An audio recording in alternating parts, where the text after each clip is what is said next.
How to turn off new followers notifications on TikTok mobile. Hello guys, in today's video I'm gonna show you how to turn off new followers notifications on TikTok mobile. First, then open TikTok and now click profile, and here in the top corner you will find the storylines. Click on it and then click settings and privacy, and now click this one here, push notifications, and scroll down. Here you will find new followers.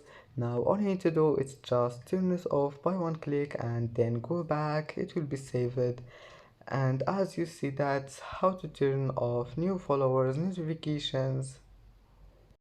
And that's it for today's video. If you like this video, don't forget like and subscribe, and thank you for watching this video until the end, and see you in the next video.